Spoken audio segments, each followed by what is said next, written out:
Breaking news. కనిపిస్తున్నంత AI కాదు. Viral అవుతున్న దృశ్యాలన్నీ ఏఐ వీడియోలు కావు. సోషల్ మీడియాలో వైరల్ అవుతున్న కంచె గచ్చిబౌలి వీడియోలన్నీ ఫేక్ అని చెప్పలేమని, వాస్తవ దృశ్యాలు కూడా ఉన్నాయని కాంగ్రెస్ రాష్ట్ర వ్యవహారాల ఇన్ఛార్జి మీనాక్షి నటరాజన్ చెప్పినట్టుగా విశ్వసనీయంగా తెలుస్తుంది. చెట్లు, నెమళ్లు, జింకలు ఉన్నాయని తెలిసినా అంత దూకుడుగా ఎందుకు వ్యవహరించిరని ముఖ్యమంత్రి రేవంత్ రెడ్డిని మందలించినట్టు తెలుస్తుంది.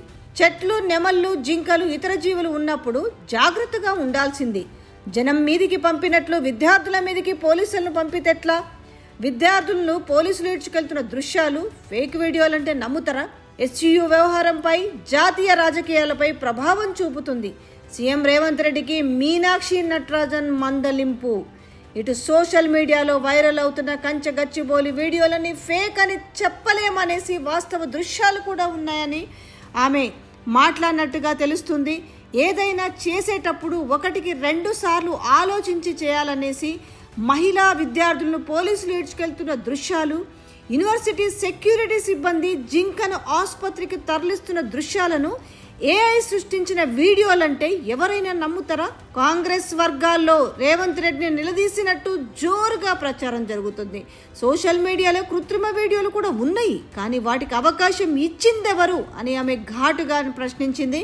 శనివారం హెచ్యుపై ఏర్పాటు చేసిన మంత్రుల కమిటీ ఎన్ఎస్యుఐ విద్యార్థులతో చర్చించిన అనంతరం ఆమె సీఎంతో మాట్లాడినట్టు తెలుస్తుంది.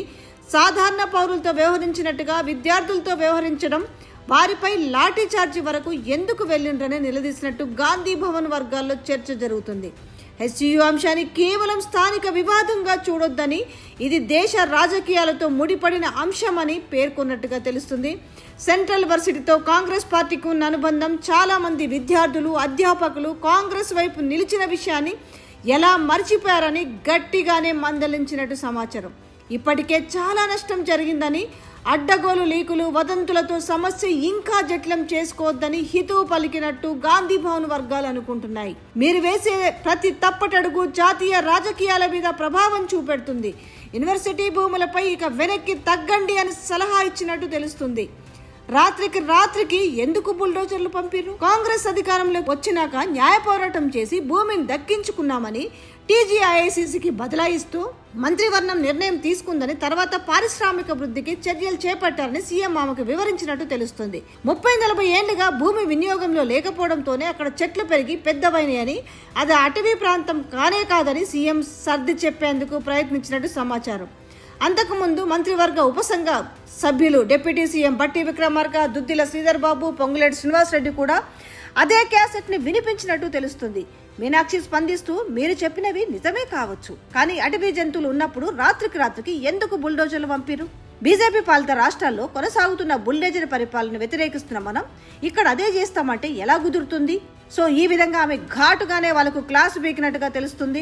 అంతేకాకుండా యూనివర్సిటీ అధికారులు, విద్యార్థి సంఘం ప్రతినిధులతో మాట్లాడి జాగ్రత్తగా వ్యవహరించి ఉండాల్సిందని, సామాన్య పౌరుల మీదకి పోలీసులను ఉసిగొలిపినట్టు విద్యార్థుల మీదకి పోలీసులను పంపారని ఆమె ఆగ్రహం వ్యక్తం చేసింది. రాష్ట్రంలో ప్రత్యేక రాజకీయ పరిస్థితులు ఉన్నాయని, ప్రతి అంశాన్ని రాజకీయం చేస్తున్నప్పుడు ఆచితూచి ముందుకెళ్లాల్సింది పోయి ప్రతిపక్షాలకు అవకాశం ఇస్తున్నారని గట్టిగా తలంటినట్టు సమాచారం. భూమి ప్రభుత్వానిదైనా జాగ్రత్తగా అడుగేయాలని, వివాదాన్ని సామరస్యంగా పరిష్కరించాలని, అవసరమైతే ఒక అడుగు వెనక్కి వేసినా వచ్చే నష్టం ఏమీ లేదని సూచించినట్లు తెలుస్తుంది.